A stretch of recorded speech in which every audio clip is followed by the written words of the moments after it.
এখানে কী হচ্ছে world food programme, এটা হলো খাদ্য ক্ষুধা নিরাপত্তার সাথে জড়িত বিশেষ বৃহত্তম সংস্থা। হ্যাঁ, খাদ্য ক্ষুধা নিরাপত্তার সাথে জড়িত ওয়ার্ল্ড ফুড প্রোগ্রাম হয় 1961 সালে 19শে ডিসেম্বর 1961 সালে 19শে ডিসেম্বর। এটা সদর দপ্তর ইতালির রোমে অবস্থিত। হ্যাঁ, আর এদিকে প্রথম উন্নয়ন কর্মসূচি চালু হয় সুদানে। আর শান্তিতে নোবেল পায় 2020 সালে।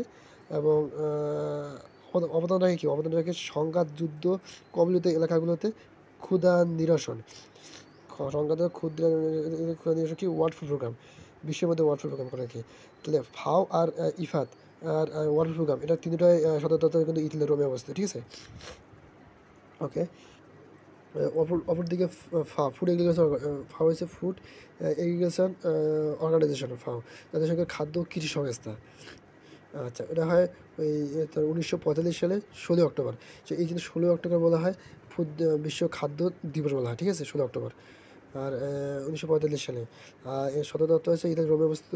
আর 195টি দেশ, হ্যাঁ 195টি সদস্য আর কি, সদস্য তার মধ্যে 94টি দেশ আছে, 194টি দেশ আছে। আর ইউরোপিয়ান ইউনিয়ন আছে, ইউরোপিয়ান ইউনিয়ন প্লাস 194টি দেশ আছে। ঠিক আছে, আর এদিকে জাতিসংঘের সদস্য কিন্তু ফাওয়ের সদস্য নয় হলো লিসেন স্টেন, লিসেন স্টেন, লিসেন স্টেন কি ফাওয়ের সদস্য নয়, লিসেন স্টেন জাতিসংঘের সদস্য কিন্তু ফাওয়ের সদস্য নয়।